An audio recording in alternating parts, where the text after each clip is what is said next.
Industry latest skills తో best career మీ సొంతం 100% practical learning and top placements కోసం ఇప్పుడే జాయిన్ అవ్వండి రాయ్ యూనివర్సిటీ. నమస్తే, welcome back to iDream media. ఈ రోజు మనతో ఉన్నారు జీటీఏ ఫౌండర్ అయిన విశ్వేశ్వర రెడ్డి గారు. ముఖ్యంగా లేటెస్ట్ అమెరికన్ అప్డేట్స్ గురించి సార్తో మాట్లాడదాం. Hi sir. నమస్కారం. How are you sir? Very good. And you?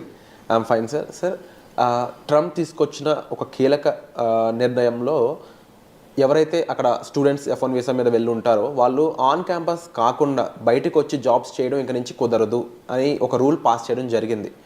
But అక్కడున్న ఎక్స్పెన్సెస్ చూసుకున్నా, అక్కడ వాళ్ళకి కావాల్సిన అవసరాలు చూసుకున్నా అయ్యే ఖర్చులు ఇండియన్ రూపీస్లో చాలా ఎక్కువ. మరి ఇప్పుడు వాళ్ళ పరిస్థితి ఏంటి? వాళ్ళకి అక్కడ ఎంబసీ ఏమైనా సహాయం చేసే ఛాన్సెస్ ఉన్నాయంటారా? Okay, very good question. యాక్చువల్గా ట్రంప్ వచ్చేసి ఎప్పుడు కూడా ఇది అనాథరైజ్డ్ వర్క్ చేయొద్దు అనేది ఇప్పుడు కొత్త పాలసీ కాదు. It has been there for many years. F1 program అనేది ఎలా ఉంటుందంటే, ఇక్కడ మనం వెళ్ళే కంటే ముందే ఒక I-20 ఫామ్ అని ఉంటుంది. I-20 ఫామ్లో క్లియర్గా మనకు చెప్తారు ఫీజు, ఎడ్యుకేషనల్ ఫీజు ఎంత అని, తర్వాత బోర్డింగ్ లాడ్జింగ్ ఫీజెస్ ఎంత అని అందులో ఉంటుంది. అది మనకు తెలుసు. అంటే ఒక $20,000 ఎడ్యుకేషన్ ఫీజు ఉంటే ఇంకొక $10,000 ఎక్స్పెన్సెస్ అవుతాయి. సో $30,000 I-20 తీసుకెళ్ళి మనం బ్యాంకుకి వెళ్తాం. ఆర్ లేకపోతే మన ఓన్ ఫండ్స్ ఉన్నా కూడా, so what ever the outlook money, మనం యూజువల్గా మన అబ్బాయిని పంపించినప్పుడు 30 లక్షలు 40 లక్షలు అంటే ఇంకొక 10 లక్షలు యాడ్ చేసుకుంటాం. ఎందుకంటే చేతి ఖర్చులు పోవడానికి రావడానికి. అవుట్లుక్ చేస్తే మనం బ్యాంకుకి వెళ్తాం. బ్యాంకుకు ప్రొసీజరల్గా ఏం చేస్తారంటే అంత అమౌంట్కి లోన్ ఇస్తారు, అంటే మొత్తం డబ్బుకి. So the programme F1 programme ఏంటంటే అమెరికాకి వెళ్ళి చదువుకొని మళ్ళీ వెనకకి వస్తామని ఒక ప్రామిసెస్ మీదనే వాడు F1 వీసా US కాన్సులేట్లో ఇస్తారు. నాట్ దట్ వర్కింగ్ అనేది అసలు ఫర్గెట్ అబౌట్, అసలు పని చేయడము అనాథరైజ్డ్ వర్క్ గురించి పక్కకు పెట్టండి. ఆ ప్రోగ్రాంలో ఎక్కడ కూడా ఆ లైన్లో ఉండదు. మీకు ఆస్ట్రిక్లో పెట్టి కూడా రాయరు, తెలుసు కదా, ఫైన్ లైన్స్ అంటారు. అది కాకుండానే ఉంటుంది. సో దానికి మనం అబైడ్ అవుతామని చెప్పి వెళ్తేనే మన US కాన్సులేట్లో వీసా ఇస్తారు. ఆ ప్రోగ్రామ్ను చాలా ఏళ్ళ నుంచి నడుపుకుంటూ వస్తున్నారు. అంటే మన వాళ్ళు వెళ్తున్నారు, అక్కడ చదువుకుంటున్నారు. చదువుకున్న తర్వాత there is another programme H1B. అంటే మాస్టర్స్ అయిపోయాక ఒక 3 years based on the stem. If it's science, technology, engineering, mathematics అయితే 36 months. If it's not that, రెగ్యులర్గా మేనేజ్మెంట్ కోటా కానీ లీగల్ కోటా కానీ అటువంటిది ఏది ఉంటే ఓన్లీ 12 months ఉంటుంది. సో ఆ లైన్లోనే they will go there and they will స్టడీకే. Then during their study of 2 years or 3 years, they will give 5 years visa. Even if it's a 2 years program also 5 years ఇస్తారు. So D/S అంటే duration of study. 5 yearsలో మన వాళ్ళు కొందరు 2 yearsలో complete చేయొచ్చు, కొందరు 3 yearsలో masters చేయొచ్చు. ఆ ప్రాసెస్లో ఏం చేస్తారంటే మనం స్కిల్ని ఏదైతే ఉంటే, ఇవాళ కొత్తగా నేను I was talking to someone, పూల్లో అక్కడ దీనికి ఏంటి యూనివర్సిటీలో పూల్స్ ఉంటాయి. సో పూల్స్లో కూడా మనం అక్కడ పనిచేయచ్చు. అంటే వాళ్ళ స్విమ్మింగ్ పూల్లో గార్డ్గా అది కూడా చేయొచ్చు. లేదంటే టిపికల్గా ఎట్లా చేస్తారంటే మనలంతా మెస్లో చేస్తారు. ఓకే, అక్కడ ఉన్న ఫుడ్ మెస్లో ఉంటాయి కదా, వాటిలో చేస్తారు. తర్వాత ప్రొఫెసర్ దగ్గర అసిస్టెంట్షిప్ చేస్తారు. లేదంటే వాళ్ళకి స్పెషల్ చిల్డ్రన్ ఉంటారు. అక్కడ ఏంటంటే మెంటల్లీ ఛాలెంజ్డ్, ఫిజికల్లీ ఛాలెంజ్డ్ వాళ్ళకి ఏం చేస్తారంటే హెల్ప్ చేస్తారు మన వాళ్ళు. సో ఈ రూపకంగా వాళ్ళు ఆథరైజ్డ్ వర్క్, అది కూడా DS అక్కడ ఉన్న ఆఫీసర్ అప్రూవ్ చేస్తాడు. Okay, you do this 20 hours on campus. దీనికి ఇది framework. This is F1 program. నేను దీన్ని వయలేట్ చేస్తే, ఇది కాకుండా ఇంకేం చేసినా అది వయలేషన్. ఈ వయలేషన్ ఇవాళ కొత్త కాదు. F1 ప్రోగ్రామ్ టచ్ చేయలేదు. టిపికల్గా ఇవాళ ట్రంప్ ఏం చేశారంటే F1 programme, H1 programme, birth rights, B1 B2 కూడా ఉంటుంది కానీ బర్త్ రైట్స్. సో F1లో ఏం చేయలేదు, కాకపోతే ఆడిట్ మొదలుపెట్టారు, just to site audit. H1B program ఏం చేశారు, మోర్ సైట్ ఆడిట్. అంటే ఎక్కడైతే వర్క్ చేస్తున్నారో మీరు ఏదైతే H1Bలో ప్రోగ్రాంలో I-129లో ఉన్నారో ఆ అడ్రస్లో మీరు పనిచేస్తారో చేతిలో చెక్ ఇస్తున్నారు.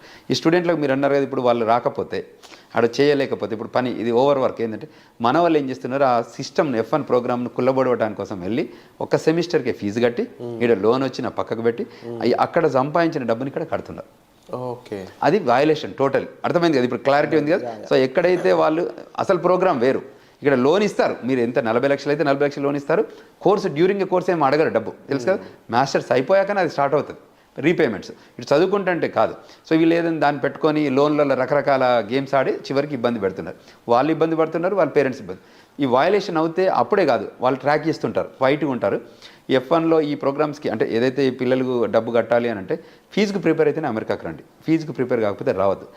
అమెరికాలో కూడా వాషింగ్టన్ DCలో ఒక ఫీజు ఉంటుంది, అట్లాంటాలో ఒక ఫీజు ఉంటుంది, ఫ్లోరిడాలో ఒక ఫీజు ఉంటుంది, స్టేట్ యూనివర్సిటీస్ ఉంటాయి. తర్వాత స్కాలర్షిప్స్ కూడా ఇస్తారు. మీకు మంచి ఎబిలిటీ స్కిల్ ఉంటే go for the scholarship courses. You don't have to pay పని. మన వాళ్ళు ఏంటంటే ఇది ఒక ఫాల్స్ ప్రెస్టేజ్ వచ్చి మేమంతా అమెరికా వెళ్ళాలి, అమెరికాకి వెళ్ళి మేము ఏదో సాధించాలి, అమెరికాకి వెళ్తే ఎక్కువ డబ్బు వస్తుంది, కట్నాలు వస్తాయి, ఇంకే రకంగా అయితే ఇక్కడ సోషల్ ప్రైడ్ ప్రొఫైల్ క్రియేట్ అవుతుంది అనే ఉద్దేశంతోనే వస్తున్నారు. మిడిల్ క్లాస్ ఫ్యామిలీస్ నుంచి వాళ్ళ ప్రొఫైల్ ఏం లేకున్నా కూడా, డబ్బు లేకున్నా కూడా లోన్లో గవర్నమెంట్ స్కాలర్షిప్ వస్తే గవర్నమెంట్ స్కాలర్షిప్తో రండి, లోన్ రూపకంగా రండి. ఆర్ మీ పేరెంట్స్ అఫోర్డబిలిటీ అంటే if they can afford to send you and America అయితే రండి. కానీ ఇటువంటి వయలేషన్స్కి రావద్దు. వయలేషన్స్కి వస్తే టిపికల్గా దే విల్ ఇంకా ఎట్లా ఉంటాయి పోర్ట్ ఆఫ్ ఎంట్రీలో ఒకసారి వచ్చి మాస్టర్స్కి వెళ్ళి మళ్ళీ ఇంట్లో పేరెంట్స్ చూడడానికి వెళ్ళి మళ్ళీ లోపలికి వస్తారు కదా, అప్పుడు ట్రాక్ చేస్తారు. ఎప్పుడైతే పోర్ట్ ఆఫ్ ఎంట్రీలో సిబిపి ఆఫీసర్ కూర్చుంటాడు, చాలా ఉంటుంది. యూనివర్సిటీ I-20 ఇస్తుంది, ఇక్కడ కాన్సులేట్ వీసా ఇస్తుంది, అమెరికాలకు రావడానికి సిబిపి ఆఫీసర్ అప్రూవల్ ఇవ్వాలి. సో ఎన్ని స్టెప్స్ ఉన్నాయో చూసారు కదా. అంటే ఒకప్పుడు ఇవన్నీ పట్టించుకోలేదు. ఇవాళ మేము ఎడ్యుకేట్ చేస్తున్నాం యాజ్ అన్ ఆర్గనైజేషన్గా కూడా. మేము సెమినార్స్, సింపోజిజమ్స్ చేసి okay these are the quality line items you need to follow. If you cannot follow then you have to come back. If you follow you are there welcoming. ఇప్పుడు నేను been there for many years. ఇన్నేళ్లలో మేము నేర్చుకున్నాం కదా అన్ని. If we followed all the lines, we got the green card, we got the citizenship. అట్లా అంటే నేను టిపికల్గా ఇమిగ్రేషన్ చాలా బాగుంటుంది. America is the very democratic country, law of the land follow అవుతుంది. తర్వాత the land of opportunities, more employment opportunities, more educational opportunities, more business opportunities. ఇవన్నీ వేరే ఎక్కడ దొరకదు. ప్లస్ అక్కడ పుట్టిన పిల్లలకి సిటిజన్షిప్ ఇస్తారు. సో దాన్ని కూడా ఎందుకంటే బర్త్ రైట్స్ మీద కాన్సెప్ట్ వచ్చింది కాబట్టి దాన్ని కూడా మనల్ని మిస్యూజ్ చేశారు. బర్త్ రైట్స్ మేము ఇస్తే బర్త్ టూరిజం మీరు చేశారు. అర్థమైంది క్లియర్గా? కేవలం పిల్లల కోసం అక్కడ ముందుగా ఒక 3-4 months ముందుగా వెళ్ళిపోయి అక్కడ కంటున్నారనే విషయం వాళ్ళకి తెలిసినా కూడా దాన్ని అప్పుడే రద్దు చేయకపోవడం గల కారణం ఏంటంటే ట్రాకబిలిటీ. ఇప్పుడు ఎలా ఉంటుందంటే మనకు ఇక్కడ కొత్త ఆఫీసర్ వస్తారు కదా, ఒక కొత్త ఎస్పీ వస్తే ఏం చేస్తాడు, ఇమ్మీడియట్గా ఇంప్లిమెంట్ ఏం చేస్తాడు, చాలా గ్రౌండ్ లేదు. ఒక్కొక్క పాలసీ ఏమంటే ఫస్ట్ బిలీవ్ చేశారు. అంటే టిపికల్గా ఏంటంటే మీరు వచ్చి ప్రాపర్గానే ఉంటున్నారు అనుకున్నారు, కానీ ఎప్పటి వరకు వచ్చారంటే 98% ఫ్రాడ్ దాకా వెళ్ళింది. +or-3% ఎప్పుడు వెల్కమ్ చెప్తుంది ఎవరైనా ఇట్లా ఇమీడియట్గా act year. Once it's accumulated then it is an accumulated anger. అర్థమైంది కదా మీకు? అది పర్సెంటేజ్ పెంచుకుంటూ వెళ్తే అసలు మేము అక్కడికి వెళ్ళేదే పిల్లలు కనడానికి వెళ్ళే ప్రోగ్రామ్ మీద వెళ్తే ఎలా ఉంటుంది? ఇప్పుడు అక్కడ అనుకోకుండా పిల్లలు పుట్టడం వేరు, కానీ అదే ప్రోగ్రామ్ మీద చీటింగ్ చేద్దాం కంట్రీని అని వెళ్తే వాళ్ళు అబ్జర్వ్ చేస్తారు. డెమోక్రటిక్ పార్టీ మోర్ టిపికల్గా లిబరలైజేషన్ ఉంటుంది, ఇది రిజిడ్గా ఉంటుంది. Republican Party they are more nation first, rightist wing of the country. So వాళ్ళు క్లియర్గా చెప్తారంటే మా కంట్రీ రూల్స్ ఫాలో అయితేనే మీరు ఉండండి, లేకపోతే మేము పంపించేస్తామని ష్రూడ్గా ఉంటారు. ఇక్కడ డెమోక్రటిక్ ఏంటంటే ప్రపంచంలో ఏ గొడవ అయినా, ప్రపంచంలో ఎక్కడ అసైలం ఇష్యూస్ అయినా, ప్రపంచంలో కొట్లాడుకున్నా కూడా వాళ్ళని తీసుకొచ్చి ఈ కంట్రీలో పెట్టుకుంటుంది. మంచి ప్రోగ్రామ్ ఉంది అందులో కూడా. మొన్న ఆఫ్ఘనిస్తాన్ వాళ్ళకి మంచిగా ఇచ్చారు, వాళ్ళకి రావడం వాళ్ళకి వర్క్ పర్మిట్ ఇచ్చారు, ఫ్లైట్లలో తీసుకొచ్చి డంప్ చేశారు, దాన్ని కూడా జియోగ్రఫికల్గా కూడా డిస్ట్రిబ్యూట్ చేశారు. వాళ్ళందరికీ ఫుడ్ స్టాంప్స్ అంటారు, ఫుడ్ స్టాంప్స్ కూడా ఇచ్చారు, అంటే వెల్కమ్ చెప్పి ఇచ్చారు. బట్ ఇప్పుడున్న పోస్ట్ పాండమిక్ రెసిషన్లో America is not welcoming. So అది ప్రాబ్లం, అదే రప్చర్ తప్ప. కానీ Trump is the personality wise ఆయన ఏమంటారంటే లీగల్ ఇమిగ్రేషన్గా రండి, క్వాలిటీ పీపుల్ రండి, స్కిల్డ్ లేబర్ రండి, we welcome it. But cheat చేయడానికి వచ్చారనుకోండి, we don't welcome it, we will send you. అది సంఖ్యలు, కాళ్ళకు బంధాలు, whatever you save it కనిపిస్తున్నాయి కూడా, కనిపిస్తున్నాయి చేస్తారు. అవి వయలేషన్ అయితే ఇప్పుడు నేను ట్రాఫిక్లో వెళ్తూ నేను అక్కడ ఉన్నామని కూడా నేను వయలేట్ చేస్తే నాకు కూడా హ్యాండ్ కప్ వేస్తారు. ఇట్స్ నాట్ దట్ వీళ్ళకి వేస్తారు వాళ్ళకి ఏరా ఉండదు. తప్పు చేస్తే ఎవరైనా, నేను DUIలో దొరికాను అనుకోండి, నాకు కూడా హ్యాండ్ కప్ వేస్తారు, అక్కడ వేసి పట్టుకుపోతారు. సో ఇన్ కేసు నేను అనేది అరెస్ట్ చేస్తే ఎలా ఉంటుంది, ఇక్కడ కూడా ఏంటంటే వయలేషన్స్ క్లియర్గా ఏంటంటే అంతకుముందు లా ఆఫ్ ద ల్యాండ్ పూర్తిగా తెలియలేదు, ఇప్పుడు బాగా తెలుస్తుంది. కాబట్టి ఈ law of the land follow కావాలి. మేముంది, లా ఫర్మ్స్ ఉంది, నాన్ ప్రాఫిట్ ఆర్గనైజేషన్స్ ఉంది. ఏంటంటే వీ వాంట్ టు ఎడ్యుకేట్. ఇప్పుడు మేము ముందు వెళ్ళాము ఒక 25 ఏళ్ల క్రితం, వాళ్ళని కూడా రావాలనే కోరుకుంటున్నాం. ఆ ప్రోగ్రామ్ని యూటిలైజ్ చేసుకోమంటున్నాం. మీరు అక్కడ కూడా సెటిల్ కాండి, ఎందుకంటే generation will move on. The new generation is marching towards to America. We want to welcome everyone. వాళ్ళు కూడా రావాలి, కష్టపడి చదవాలి. నేను మాట్లాడుతుంటే చెప్పామంటే $10 $12 వెళ్ళి గ్యాస్ స్టేషన్, గ్రోసరీ, లిక్కర్ స్టోర్లో పనిచేయడం ఎందుకండి? మీరు కష్టపడి చదివి మీ ఎబిలిటీ చూపిస్తే $100,000 జాబ్ ఆర్డర్ రెడీగా ఉంది. Just focus on that $100,000. Why you want ఇవంటి పని చేస్తూ భయంగా బతుకుతుంటారు. సో మోస్ట్ రీసెంట్ ఇంకా హ్యాపెనింగ్ ఏంటంటే నాకు ఒక పేరెంట్ కాల్ చేశారు, మాకు every day other than my sleep hour ప్రతి మచ్ ఇమిగ్రేషన్ లాలో ఉన్న వీళ్ళందరూ రిక్వైర్మెంట్స్ వస్తుంటారు, మన ఆఫీస్ కూడా వస్తుంటారు. కాబట్టి చెప్తున్నాడు, మా అబ్బాయి అక్కడ వెళ్ళి పని చేస్తుండండి, ఏం చేయమంటారు ఇప్పుడు అంటే ఆపేయాలని చెప్పాను క్లారిటీ. యూ షుడ్ స్టాప్ అన్నాడు. అంటే సాయంత్రం 5 తర్వాత పని చేయొచ్చా అండి అన్నాడు. అంటే ఎందుకు అన్నాను అంటే 9 to 5 వచ్చి ఆడిట్ చేస్తారట, 5 తర్వాత ఆడిట్ చేయరట అని. 5 తర్వాత CBP ఆఫీసర్కి తెలియదా, గవర్నమెంట్కి తెలియదా ఎప్పుడు వెళ్ళి ఆడిట్ చేయాలని? మనకేం తెలియదు, వాళ్ళకేం ఉంటాయి. 150 దేశాల ఉన్న కంట్రీ వాళ్ళని అక్కడ మేనేజ్ చేస్తుంది ఆ కంట్రీ అంటే కామన్ సెన్స్ ఉండాలి కదా మనకు కూడా. అంటే ఇంకెంత వీలైతే అంత చీటీ చేద్దామా, ఇంకెంత వీలైతే వాట్ ఐమ్ టాకింగ్, అర్థమైంది? Very clear.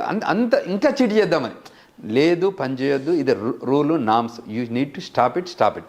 లేదంటే ఎప్పుడో దొరుకుతారు వాళ్ళు, ఇవాళ కాకపోతే రేపు కాకపోతే ఎల్లుండి దొరకడం. ఎందుకంటే పోర్ట్ ఆఫ్ ఎంట్రీ రాకుండా ఇండియాకి వెళ్ళి మళ్ళీ రాకుండా అయితే ఉండరు కదా. ఈవెన్ 10 ఏళ్ల తర్వాత కూడా వాళ్ళు వయలేట్ చేశారని వాడు గమనిస్తే 10 ఏళ్ళకు కూడా వాళ్ళు వీసా క్యాన్సిల్ చేసి పంపిస్తారు. యూఎస్ సిటిజన్షిప్ కూడా ఇంకా వినాలి ప్రేక్షకులు, అమెరికన్ సిటిజన్షిప్ న్యాచురలైజేషన్ సిటిజన్షిప్. ఇప్పుడు ఇండియాలో పుట్టి అమెరికా వెళ్ళిన వాళ్ళకి F1 కానీ H1 కానీ 140 కానీ 485 కానీ గ్రీన్ కార్డ్ కానీ సిటిజన్షిప్ తీసుకోవచ్చు. అమెరికన్ న్యాచురల్ సిటిజన్షిప్ వచ్చాక కూడా ఇఫ్ యూ వయలేటెడ్ అని అనుకుంటే మీ సిటిజన్షిప్ని కూడా క్యాన్సిల్ చేసి పంపిస్తారు any time until and unless you born there. అది ఇప్పుడు ఆ బర్త్ సిటిజన్షిప్ కూడా ఇప్పుడు మొదలుపెట్టాడు. ముఖ్యంగా ఫస్ట్ రూల్ ఏదైతే స్టూడెంట్స్ ఆన్ క్యాంపస్ జాబ్స్ ఇది అయితే ముందు నుంచి ఉన్న రూలే, ఇప్పుడు కాస్త కఠినత్వంగా ప్రాపర్గా మేనేజ్ చేస్తూ దాన్ని యాక్చువల్గా ఎలా ఉందో దాన్ని అలా పాటించే విధంగా వాళ్ళు రూల్స్ మార్చడం జరిగిందని సార్ చెప్పడం జరిగింది. And at the same time ఎవరైనా సరే ఇల్లీగల్గా అక్కడ ఉన్నట్లు అనిపించినా, లేదంటే మీ ఫ్యామిలీ మెంబర్స్ ఫ్రెండ్స్ ఎవరైనా సరే అక్కడ ఉండడం అనేది ఇప్పుడు ఉన్న టైంలో కరెక్ట్ కాదండి. అండ్ దానికి సంబంధించి మీకు మరింత గైడెన్స్ ఇన్ఫర్మేషన్ కావాలనుకున్నట్లయితే మీరు సార్ లాంటి ఏ పర్సన్స్ని మీరు కాంటాక్ట్ చేయొచ్చు. ముఖ్యంగా స్టూడెంట్స్ అనే వాళ్ళు అక్కడ చీప్ లేబర్కి అలవాటు పడడం లేకపోతే చిన్న చిన్న జాబ్స్కి అలవాటు పడడం కంటే కూడా మీ స్టడీ మీద ఫోకస్ చేయండి, మీ స్కిల్ సెట్ని గ్రో చేసుకోండి. స్టెమ్ స్టూడెంట్స్ ముఖ్యంగా మీకు చాలా ఫ్యూచర్ ఉంది, గ్రోత్ ఉంది.